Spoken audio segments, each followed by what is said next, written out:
तो ओएमआर का जो मामला है वो अब फाइनली हाई कोर्ट तक पहुंच चुका है। दो मामले अभी तक यहां पर सामने आ चुके हैं। एक आपका महाराष्ट्र के बीड जिले से सामने आया है, जहां पर जो कैंडिडेट है वो मुंबई हाई कोर्ट पहुंचा है अपनी यही शिकायत लेकर।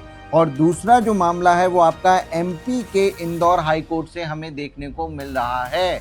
जैसा कि हर साल यहाँ पर होता है कि भाई पहले नीट का एग्जाम होगा, फिर पेपर लीक की खबरें आएंगी, उसके बाद जैसे तैसे रिजल्ट जारी किया जाएगा और फिर रिजल्ट में कुछ ना कुछ ऐसा हो जाता है कि मामला कोर्ट में जाना ही जाना है। पिछले 4-5 साल से यही सीक्वेंस चलता हुआ आ रहा है एनटीए का, और फाइनली ये इस बार भी होता हुआ दिख रहा है। तो अब सबसे बड़ा सवाल यही बन रहा है भाई काउंसलिंग की जो टाइमलाइन है वो क्या रहने वाली है, क्या काउंसलिंग अब डिले होने वाली है। तो आपको एग्जैक्ट डेट इस वीडियो में बताने वाला हूं कि भाई all India quota, state quota, MBBS, BDS, Ayush की काउंसलिंग कब से स्टार्ट हो सकती है, ताकि आप अपना जो डिसीजन है वो सही समय पर और सही डिसीजन ले पाएं। तो यहाँ पर देखिए, अब जो ये जो कोर्ट केस सामने आया है, इसमें आगे चल के क्या होने वाला है और कितने दिनों तक ये चलने वाला है, इसका हमें कोई अंदाजा अभी नहीं है, ठीक है। लेकिन मैं नॉर्मल चीज़ें आपको बता देता हूं कि काउंसलिंग की जो नॉर्मल शेड्यूल है वो कैसे चलता है, मतलब कब काउंसलिंग स्टार्ट होती है। तो देखिए, होता यह है कि नीट रिजल्ट आने के बाद जो डेटा है, जो रिजल्ट का डेटा है, वो एनटीए यहाँ पर अलग अलग स्टेट को ट्रांसफ़र करता है, काउंसलिंग अथॉरिटी को ट्रांसफ़र करता है, और फिर जो काउंसलिंग अथॉरिटी हैं उस डेटा को अपनी जो काउंसलिंग की ऑफिशियल वेबसाइट है उस पर अपडेट करती हैं, जिसमें उनको सीट मैट्रिक्स लगाना हो, कॉलेज को यहाँ पर ऐड करना हो, कोई नया कॉलेज आया है, उनकी फ़ीस अगर इंक्रीज़ हुई है, मार तमाम चीज़ें होती हैं जो वो 1 बाय 1 सारी चीज़ें अपडेट करते हैं। तो ये जो पूरा काम है रिजल्ट आने से लेकर काउंसलिंग की जो वेबसाइट है अपडेट होने तक, इसमें पूरा 30 से 35 दिन का समय यहाँ पर लग जाता है। अब यहाँ पर एक बच्चा मुझसे कह रहा था कि सर ये टाइम क्यों यहाँ पर बर्बाद करते हैं, ये पहले भी तो किया जा सकता है। तो देखिए, ऐसा होना पॉसिबल नहीं है। क्यों? क्योंकि देखिए, काउंसलिंग का डायरेक्ट लिंक किससे होता है। काउंसलिंग का मतलब है कि आपका अलॉटमेंट, यानी कि कॉलेज में आपका एडमिशन, और कॉलेज में एडमिशन यानी कि जो अलॉटमेंट है वो किस पर आपको मिलेगा, रैंक पर, और रैंक हमें रिजल्ट में देखने को मिलती है। और इसी वजह से नीट रिजल्ट आने के बाद काउंसलिंग स्टार्ट होने में इतना समय लगना ही लगना है। ये इस चीज़ को कम किया जा सकता है, लेकिन ऐसा नहीं है कि रिजल्ट के तुरंत बाद ही आपकी काउंसलिंग यहाँ स्टार्ट हो जाए, ठीक है। तो ये सारी चीज़ें नॉर्मली यहाँ पर रहती हैं। अब एग्जैक्ट डेट क्या होगी वो भी आपको बताऊंगा, लेकिन उससे पहले कुछ काउंसलिंग की जो प्रोसेस है वो आपको ज़रूर समझा देता हूँ, जिससे कि आगे जो डेट मैं आपको बताने वाला हूँ उसको समझने में और डिसीजन लेने में आपको आसानी होगी। एक चीज़ आपको ध्यान रखनी है कि भाई जब भी काउंसलिंग स्टार्ट होती है तो उसमें ऑल इंडिया कोटा की काउंसलिंग पहले स्टार्ट होती है, स्टेट कोटा की बाद में होती है। यहाँ तक कि जो पहली बार शेड्यूल जारी होता है वो भी ऑल इंडिया कोटा की जो ऑफिशियल वेबसाइट है हमारी ऑल इंडिया कोटा काउंसलिंग की, एमसीसी वाली, उसी पर पहली बार आपका शेड्यूल आता है, जिसमें बताया जाता है कि भाई जो डिफरेंट राउंड है काउंसलिंग के, उसमें एमसीसी का जो राउंड 1 है वो इस डेट से होगा, उसके बाद स्टेट कोटा का जो राउंड 1 है वो इस डेट से होने वाला है, और इसी तरीके से आगे वाले जो राउंड है उनकी भी डेट उसमें पूरा शेड्यूल दे रखा होता है। हालांकि वो फॉलो पूरा होता नहीं है, क्योंकि उसमें भी कई बार वो जो है शेड्यूल जारी किया जाता है।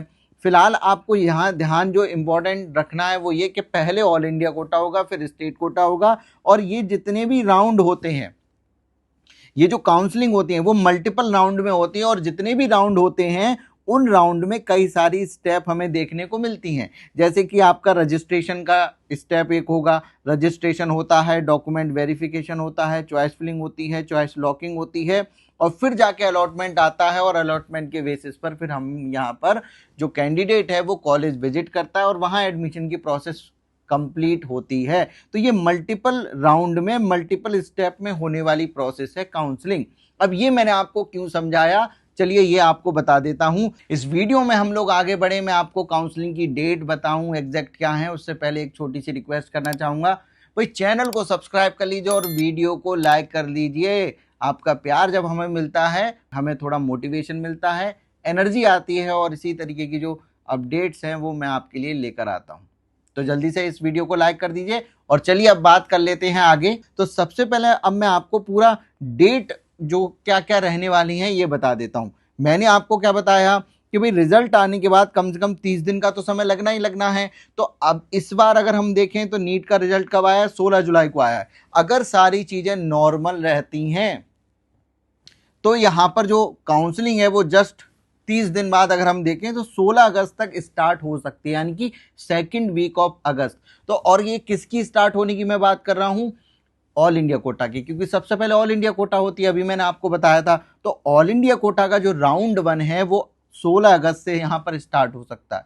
और जैसे ही 16 अगस्त से ये स्टार्ट होगा, देखा जाता है कि भाई ऑल इंडिया के बाद ही स्टेट कोटा होता है, तो लगभग 20 से 22 अगस्त के बीच में हमें यहाँ पर स्टेट कोटा, जितनी भी स्टेट कोटा हैं उन सबकी काउंसलिंग यहाँ पर 20 से 22 अगस्त के बीच में होना आपको मतलब स्टार्ट होती हुई आपको दिख जाएगी।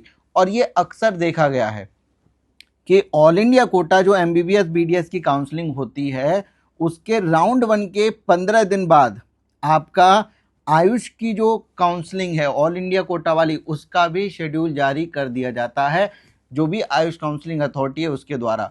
और जैसे ही आयुष काउंसलिंग के ऑल इंडिया कोटा का शेड्यूल आएगा उसके बाद आपका स्टेट कोटा का भी आ जाता है। तो ये जो दो काउंसलिंग है आयुष वाली, जो ऑल इंडिया कोटा के वो अगस्त के लास्ट वीक तक होती हुई हमें दिख रही है अभी इस समय पर, और स्टेट कोटा काउंसलिंग तो आपकी सितंबर के फर्स्ट वीक तक जा रही है।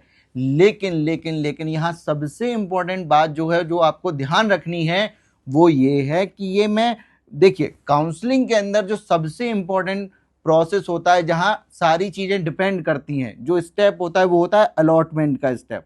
कौन सी चीज आगे होगी, कौन सी चीज पीछे होगी, वो कोई भी चीज आगे पीछे हो सकती है, कोई भी स्टेप, लेकिन अलॉटमेंट जिस समय आना है उसी समय आता है वो। और उसके बाद ही स्टेट कोटा, और जो हम कहते हैं ना ऑल इंडिया कोटा पहले होगा स्टेट कोटा बाद में होगा, तो बाकी की सारी पीछे एक साथ भी बाकी की सारी जो प्रोसेस है वो एक साथ भी चल सकती है, लेकिन मेन जो होता है वो होता है अलॉटमेंट। तो ऑल इंडिया कोटा राउंड 1 का जो अलॉटमेंट है वो स्टेट कोटा राउंड 1 से पहले आएगा हमेशा, ये इंपॉर्टेंट होता है काउंसलिंग के अंदर। बाकी की सारी जो चीजें हैं वो आपको देखने को मिलेंगी कि हो सकता है, जैसे कि अभी आप देखिए हो क्या रहा है, ऑल इंडिया कोटा की तरफ से कोई भी आपका एमसीसी की तरफ से ना कोई नोटिफिकेशन हमें देखने को मिला है और ना ही बाकी सारी चीजें हुई हैं, लेकिन फिर भी जो रजिस्ट्रेशन है वो कर्नाटका ने ऑलरेडी स्टार्ट कर दिए हैं। तो मेरा कहना यह है, ध्यान रखिएगा, ध्यान से यहां पर समझिए कि जो रजिस्ट्रेशन है, डॉक्यूमेंट वेरिफिकेशन है, ये आपके all India quota state quota साथ में भी चल सकते हैं, पहले भी स्टार्ट हो जाते हैं। जैसे कि केरला कर्नाटका के तो आपके जनवरी से ही स्टार्ट हो जाते हैं रजिस्ट्रेशन होना, समझ रहे हैं आप। तो बाकी की सारी प्रोसेस आगे पीछे हो सकती हैं। यहां जो मैं बात कर रहा हूं मेन जो आगे पीछे होगा वो आपका अलॉटमेंट होता है, बस यही चीज आपको ध्यान रखनी है। इसका कहने का मतलब ये है कि काउंसलिंग की तैयारी जबरदस्त रखिए। हो सकता है कि ये जो रजिस्ट्रेशन, डॉक्यूमेंट वेरिफिकेशन, ये टाइम टेकिंग प्रोसेस होती है, राउंड 1 में समय ज्यादा भी दिया जाता है इनके लिए, तो ये सारी चीजें अगस्त के फर्स्ट वीक में ही आपको देखने को मिल जाएं। अभी 10-20 दिन बाद 10 दिन बाद ही आपका जो है यहाँ पर शेड्यूल जारी करके कम से कम रजिस्ट्रेशन ही वो स्टार्ट कर सकते हैं एमसीसी वाले। और कोर्ट केस का तो पता नहीं भाई कब तक ये सारी चीजें चलेंगी, तो हो सकता है सारी स्टेट और ऑल इंडिया कोटा ये सारी जो चीजें हैं आपकी वो पहले ही स्टार्ट करवा ले, तो आपकी तैयारी जबरदस्त होनी चाहिए। अब यहाँ पर काउंसलिंग चाहे देखो कभी भी हो, एग्जैक्ट डेट तो मैंने आपको यहाँ पर बता दी है, मेरे हिसाब से ये रह सकती है। लेकिन अभी जब तक काउंसलिंग स्टार्ट नहीं हो रही है, तो आपके लिए इंपॉर्टेंट काम है वो ये है कि इस समय का आपको अच्छे से यूज करना है। ये समय आपका बर्बाद नहीं होना चाहिए। और इसका अच्छे से यूज आप कैसे कर सकते हैं? अपना नीट काउंसलिंग ब्लूप्रिंट बनाकर।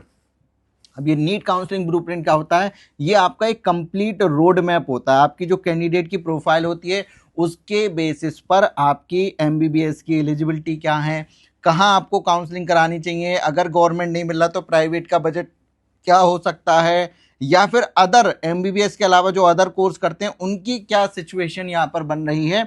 ये सारी चीजें आपका एक काउंसलिंग रोड मैप बनकर तैयार होता है, जिसे हम काउंसलिंग ब्लूप्रिंट कहते हैं। अगर ये आप अपना तैयार करना चाहते हैं, बनाना चाहते हैं, ये आप खुद भी बना सकते हैं। और ये मैं लाइव बैठकर आपको बनवाना, मतलब कैसे बनाना ये सिखाता हूँ मेरी नीट काउंसलिंग मास्टर क्लास के अंदर, जो कि हर किसी के लिए फ्री ऑफ कॉस्ट रहती है। ये जो नीट काउंसलिंग मास्टर क्लास है ये आपकी 90 मिनट चलती है और आधे घंटे के अंदर हम जो है सारी चीज़ें बनवाकर आपको तैयार कर देते हैं।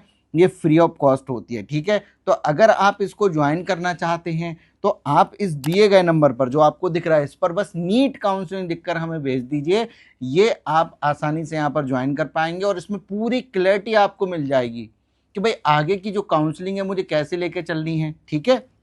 यहाँ काउंसलिंग का step by step complete process क्या होता है ये अगर आपको समझना हो, अपना काउंसलिंग ब्लूप्रिंट रेडी करना हो, आपके लिए कौन सी काउंसलिंग सही है, ऑल इंडिया कोटा में जाएं या स्टेट कोटा में जाएं, अगर यहाँ पर मल्टीपल स्टेट में जाना है तो कैसे जा सकते हैं, प्राइवेट के लिए कौन सी स्टेट आपके लिए सबसे सही होगी, बजट में आपके कहाँ पे आपको जाना है, कौन कौन से कॉलेज को अप्रोच करना है, ये सारी चीज़ें मैं आपको सिखाता हूँ। बिना किसी गलती के काउंसलिंग कैसे करते हैं सब कुछ आपको यहाँ पर इसके अंदर 90 मिनट में पूरा A to Z में सिखाकर आपको देता हूँ, ठीक है।